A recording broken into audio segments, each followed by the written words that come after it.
오늘의 주요 뉴스입니다. 코로나19 신규 환자는 6만 2,472명으로 일주일 전보다 7천여 명, 2주 전보다는 2만 1천여 명 늘었습니다.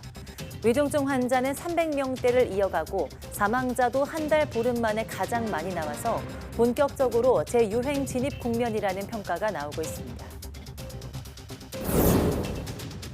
세계 최대 가상화폐 거래소 FTX의 유동성 위기 우려로 비트코인과 이더리움 가격이 한때 폭락했습니다. 가상화폐 거래소 바이낸스가 FTX를 인수하겠다고 서명했지만 계약상 구속력이 없다는 점에서 시장 불안감은 해소되지 않고 있습니다. 어제 저녁 개기월식과 함께 달이 천왕성을 다시 가리는 엄폐 현상이 동시에 나타나는 현상이 전국에서 관측됐습니다. 월식과 행성 엄폐가 동시에 발생하는 건 100년에 한두 번 정도 일어나는 희귀한 현상입니다. 팔이나 다리를 생물처럼 자유롭게 움직이는 소프트 로봇에 대한 연구가 국내외에서 활발합니다. 미국에선 거북이처럼 다리를 움직여서 물과 육지를 이동할 수 있는 로봇이 나왔고, 국내에서는 지느러미처럼 유연하게 움직이는 초소형 로봇이 등장했습니다. 이집트에서 열리고 있는 유엔 기후변화 협약 당사국 회의에서 기후위기로 피해를 겪는 개발도상국에 대한 선진국의 책임을 놓고 충돌이 벌어지고 있습니다. 영국과 미국, 유럽연합에서 우리 돈 11조 원 이상을 지원하는 계획 등을 발표했는데 여전히 책임 인정에는 소극적이라는 비판이 나오고 있습니다.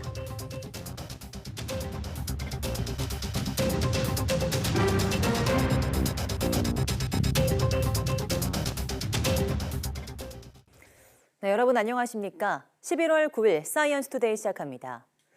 오늘 0시 기준 코로나19 신규 환자는 어제보다 100여 명 많은 6만 2,472명으로 집계됐습니다. 일주일 전보다 7천여 명 늘었고 2주 전보다 2만 1천여 명 증가했습니다. 신규 환자 가운데 국내 발생은 6만 2,430명, 해외 유입은 42명입니다. 위중증 환자는 336명으로 엿새째 300명대를 나타냈습니다. 사망자는 59명으로 45일 만에 최다를 기록했습니다. 누적 사망자는 2만 9,479명, 치명률은 0.11%입니다. 코로나19 신규 환자는 어제 54일 만에 6만 명을 넘은 뒤 이틀 연속 6만 명대를 이어가고 있습니다. 다음 달로 예상되는 재유행을 앞두고 정부는 개량 백신 추가 접종을 강조하고 있지만 접종률은 3%대에 머물러 방역에 비상이 걸렸습니다. 김평정 기자입니다. 코로나19 신규 환자가 6만 명대로 껑충 뛰었습니다. 7만 1천여 명 발생했던 지난 9월 15일 이후 54일 만에 최다 기록입니다. 최근 한 달 동안 화요일에 발표된 신규 환자를 봐도 한 주 지날 때마다 앞자리 수를 갈아치우며 증가하고 있습니다. 신규 환자 증가에 발맞춰 위중증 환자도 지난 4일부터 닷새째 계속 늘었습니다.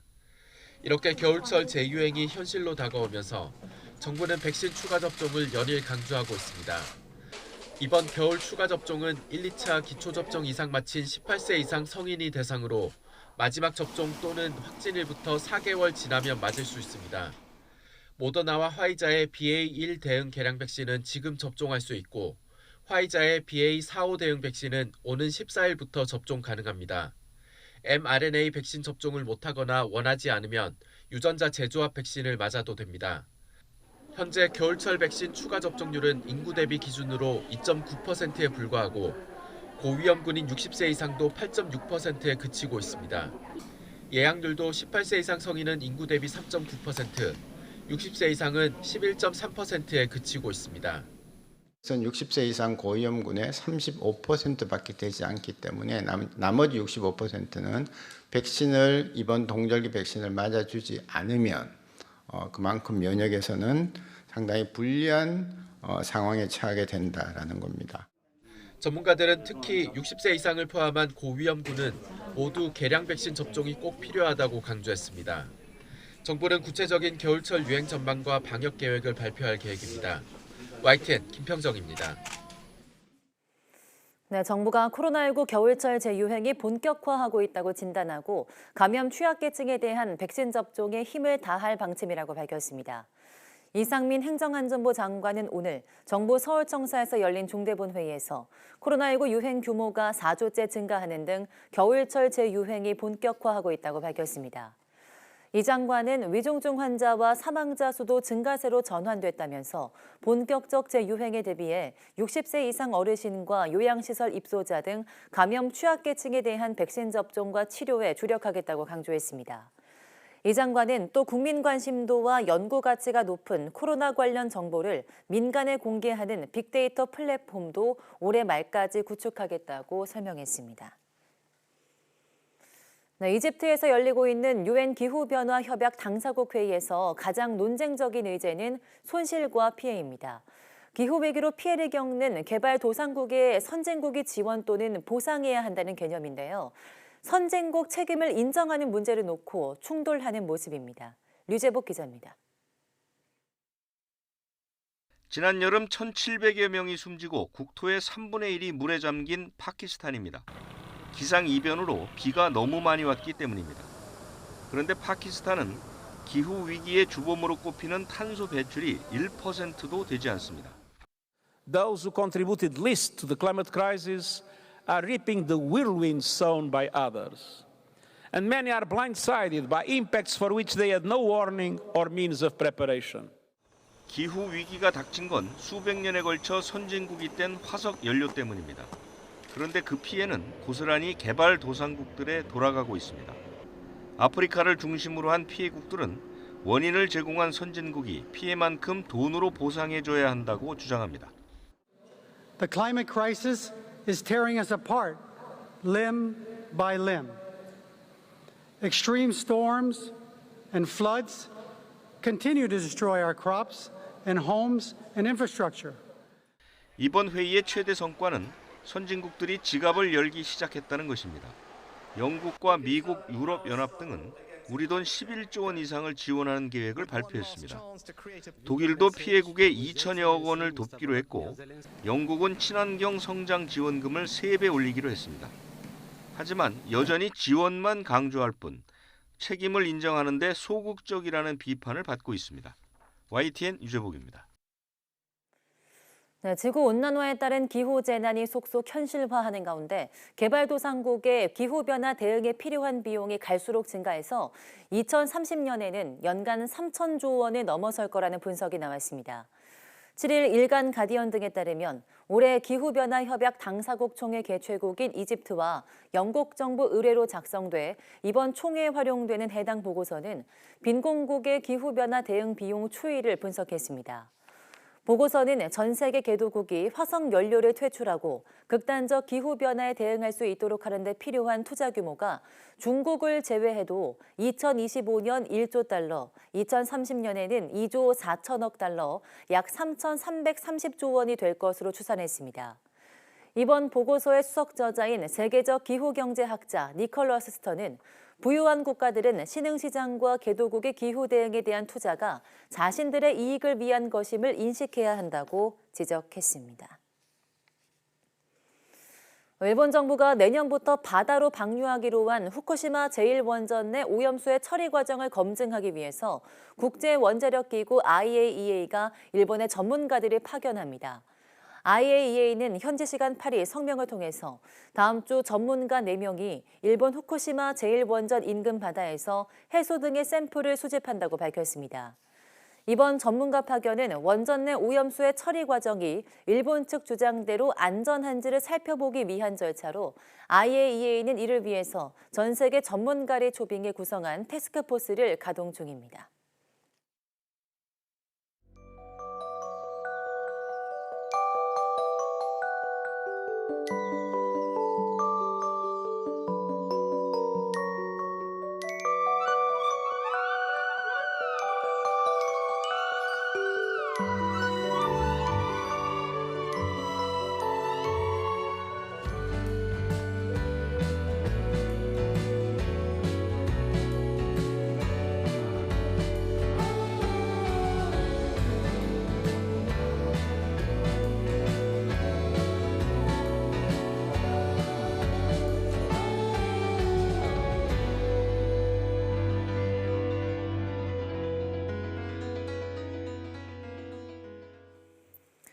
네, 방금 보신 것처럼 지구의 그림자에 가려진 달이 다시 천왕성을 가리는 희귀한 천문 현상이 어제 관측됐습니다. 어제 저녁 7시 16분부터 8시 41분까지 지구 그림자가 달을 가리는 개기월식과 함께 천왕성 엄폐 현상이 동시에 일어났습니다. 엄폐란 멀리 있는 천체가 가까이 있는 천체에 의해서 가려지는 것을 말하는데 천왕성 엄폐는 밤 8시 23분부터 시작돼 9시 26분까지 약 1시간에 걸쳐 진행됐습니다. 어제 개기월식은 한반도 전 지역에서 맨눈으로 볼 수 있었기 때문에 시민들은 관측한 장면을 찍어서 소셜미디어에 공유했습니다. 로봇이 팔이나 다리를 생물처럼 자유롭게 움직일 수 있다면 응용 분야가 무궁무진할 텐데요. 다리를 부드럽게 폈다 오므리면서 물과 육지에서 이동이 가능한 로봇부터 지느러미처럼 유연하게 움직이는 초소형 로봇까지 이른바 소프트 로봇의 개발이 국내외에서 한창이라고 합니다. 이성규 기자가 소개합니다. 미국에서 개발된 거북이 로봇입니다. 실제 거북이가 수영하는 것처럼 두 개의 앞다리를 이용해 물속에서 유유히 이동합니다. 물론 육지에서도 이동할 수 있는데 네 개의 다리를 이용해 성큼성큼 걸어가는 모습이 진짜 거북이의 움직임과 유사합니다.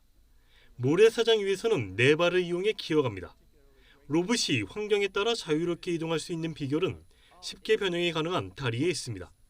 육지에서 걸을 때는 다리 끝부분을 사람이 주먹을 쥔 것처럼 부드럽게 맙니다. 반면 물속에서는 말았던 주먹을 펴 마치 노처럼 이용합니다. So what we've developed is a morphing limb platform that can switch back and forth between a flipper-like morphology and a leg-like morphology, and it allows the robot to accomplish efficient locomotion both in water and on land. 국내 연구진이 개발한 2.5cm 크기의 초소형 수상 로봇입니다. 부드러운 소재의 하이드로젤을 구동기로 만듦으로써 신축성을 높이고 전력의 효율성도 높여 2.5V의 낮은 전압으로도 작동이 가능합니다.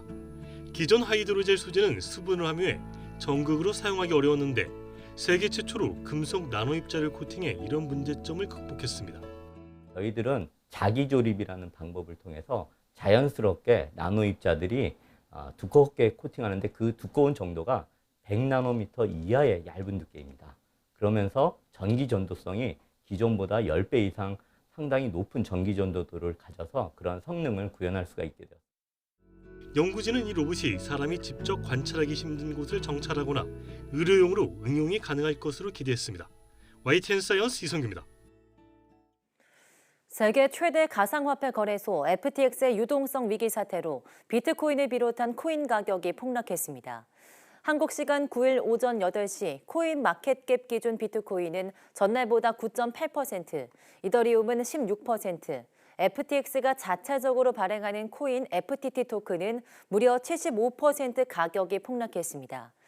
이에 FTX를 인수하기로 앞서 합의한 가상화폐 거래소 바이낸스는 FTX의 미국 법인을 제외한 모든 사업을 인수하는 방안을 추진하겠다고 발표했지만 시장 불안은 해소되지 않고 있습니다.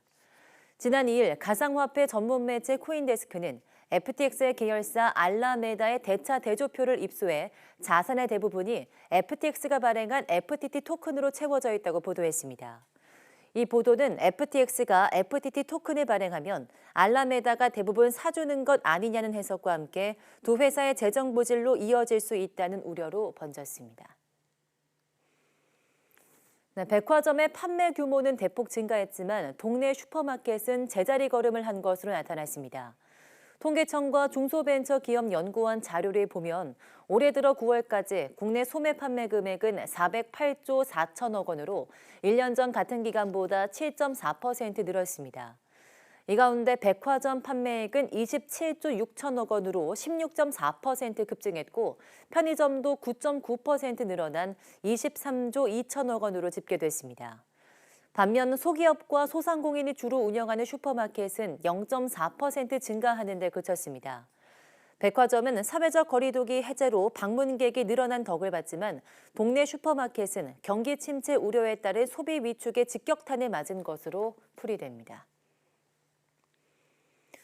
다음 달 2일 법정 처리 시한을 앞두고 예산 전국이 본격적으로 펼쳐진 가운데 여야가 내년도 예산안 심사 방향을 밝혔습니다. 하나같이 민생에 방점을 찍었는데 법인세 등 쟁점을 두고는 확연한 식약차를 드러냈습니다. 정유진 기자입니다. 정부 제출안보다 2조 원 많은 액수를 제시한 국민의힘은 내년도 예산안에서 민생, 약자, 미래에 집중하겠다고 밝혔습니다. 먼저 7,667억 원을 책정해 연말정산 때 카드 소득 공제 한도를 소득 구간별로 100만 원씩 늘리기로 했습니다. 이 가구당 100만 원을 지원할 수 있도록 증액 추진하겠습니다. 이것은 카드라든가 현금 영수증을 통해서 소비 지출된 금액에 대해서 연말 정산을 통해서 환급해 드리는 재원입니다. 또 안심전환 대출의 요건을 완화한 데 이어 한도를 5억 원으로 늘리고 민생침해 범죄 근절을 위한 예산, 영유아 등 미래 세대를 위한 예산도 내놓았습니다. 이태원 참사 재발 방지를 위한 사회안전망 구축 예산은 사업 내용이 마련되는 대로 추가 증액하기로 했습니다. 국민의힘은 특히 민주당이 노인 일자리가 줄었다며 폐륜 예산이라고 비판한 것에 대해서는 양질의 일자리로 내용을 조정했고 숫자도 더 늘었다며 어불성설이라고 반박했습니다.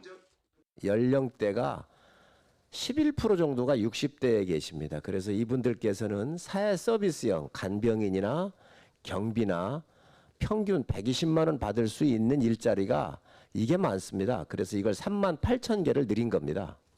반면 민주당은 지역화폐, 임대주택 등 삭감된 민생예산 복원과 초부자 감세 반대 입장을 다시 한번 분명히 했습니다. 실제로 여당 소속 지자체 단체장이 있는 곳도 다 이 지역화폐 발행을 하려고 마음먹고 있습니다. 특히 세법 개정안에서 법인세 인하와 3주택 이상 종부세 완화 등은 양보할 수 없다고 강조했습니다. 민주당이 정부 예산안을 왜곡하고 있다는 여당 주장에는 팩트체크를 하자며 끝장 토론을 제안했습니다. 국민의힘 측에 정식으로 제안합니다.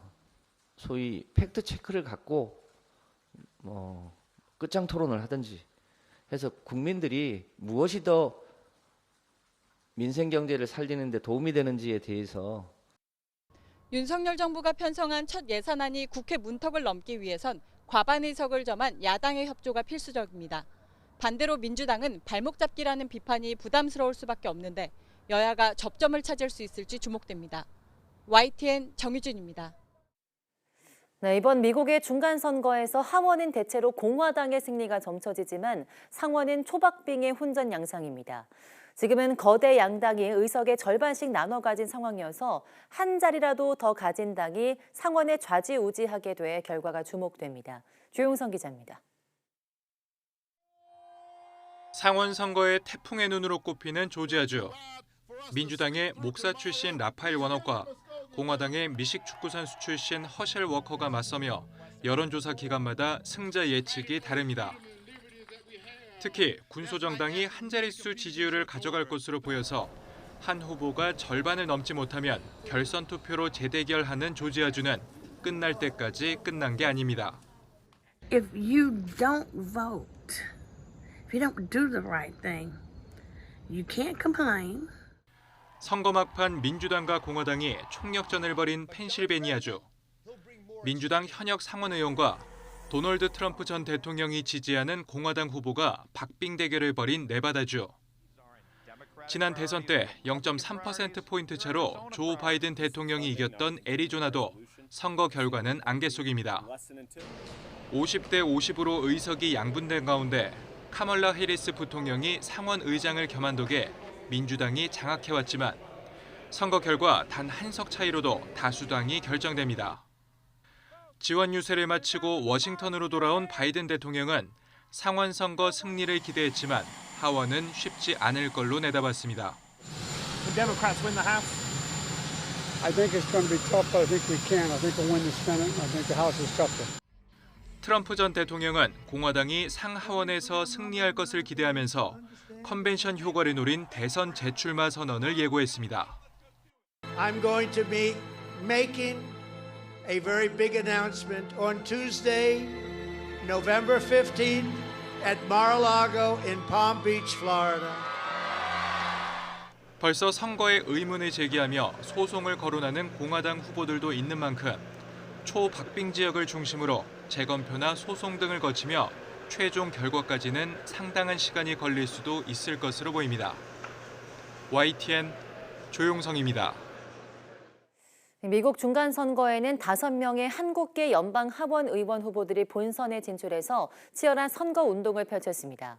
선거 분석 매체들은 이 가운데 4명의 당선이 유력한 것으로 보고 있습니다. 김선희 기자입니다. 이번 중간선거에서 당선이 유력하게 거론되는 한국계 연방하원 의원 후보는 모두 4명입니다. 3선에 도전하는 앤디 김 민주당 의원과 재선을 노리는 메릴린 스트리클런드 민주당 의원, 공화당의 영김 의원과 미셸 박 스틸 의원입니다. 선거 분석 매체 538은 이들 4의원의 무난한 당선을 예측했습니다. 앤디 김은 85%, 메릴린은 99%, 영김은 98%, 미셸은 81%로 당선 확률을 내다봤습니다. 또 다른 선거 예측 사이트 리얼 클리어 폴리틱스도 4의원의 당선 확률이 높다고 평가했습니다. 한국계로 김창준 전 의원에 이어 26년 만에 3선에 도전하는 앤디 김은 뉴저지 3선거구에서 평균 지지율 50%를 넘으며 꾸준히 앞서고 있습니다. I want them to feel pride. Pride in who they are, pride in AAPIs, and pride in our place in this nation. 반면 데이비드 김 후보는 당선 확률이 79%에 달하는 히스패닉계 지미 고메즈 후보에게 한참 밀리는 상황입니다. 이번 중간선거에서 아시안계 떠오르는 스타로 평가받았지만 선거구 조정으로 히스패닉 인구 비율이 65%로 늘어나며 어려움이 예상됩니다. 미국 중간선거에 도전한 한국계 후보는 주의회와 시의회, 지방정부 선출직 등 모두 40여 명이 출마해 치열한 선거전을 펼쳤습니다. YTN 김선희입니다. 창업에 뜻이 있는 대학생은 많지만 현실적으로 학교를 계속 다니며 창업하기는 쉽지 않습니다. 수도권의 한 대학이 이를 가능하도록 학교 내에 창업대학을 설치해 학생 창업을 지원하고 나섰습니다. 김학무 기자가 보도합니다. 40여 명의 학생이 모인 마케팅 기법 강의 시간. 이 학생들은 모두 소속 학과가 제각각인데 이번 학기부터 함께 강의를 듣습니다. 이들이 속한 곳은 학교 측이 새로 설립한 창업대학. 창업대학은 창업학기와 창업활동 프로젝트 2단계로 운영하는데 이들은 창업학기 소속으로 선발돼 창업 관련 기본 교육을 받고 있습니다. 창업학기 과정을 거친 학생 가운데 테스트를 거쳐 선발한 15명은 3학기 동안 창업활동 프로젝트 교과 과정을 이수하게 됩니다. 학생들은 전액 장학금과 창업학 학사 취득 등의 혜택을 받고 우수팀에는 최대 1억 5천만 원의 창업지원금도 지급됩니다. 휴학 등 학업 중단 없이 창업에 몰두할 수 있는 셈입니다. 우선 학교를 그만두지 않고 창업을 준비할 수 있다는 게 가장 큰 장점인 것 같습니다. 그리고 또 주위에 함께 열심히 하는 친구들이 있어서 지치지 않고 앞으로 나아갈 수 있게 되는 것 같습니다. 가천대가 교내에 새로 설립한 국내 첫 창업대학. 창업 준비와 함께 기업 전문가를 만나 협업도 진행할 수 있습니다. 졸업을 보장해주고 또 그리고 돈이 없어서 창업을 못하거든요. 그걸 도와줍니다. 우리 학생들이 꿈을 실현할 수 있는 그런 창업을 할 수 있는 그런 학교를 만들 겁니다. 창업보육센터와 함께 시제품 제작을 위한 메이커스페이스에 이어 이번 창업대학 설립으로 가천대가 학생 창업에 가장 적극적인 대학으로 손꼽히게 됐습니다. YTN 김학무입니다.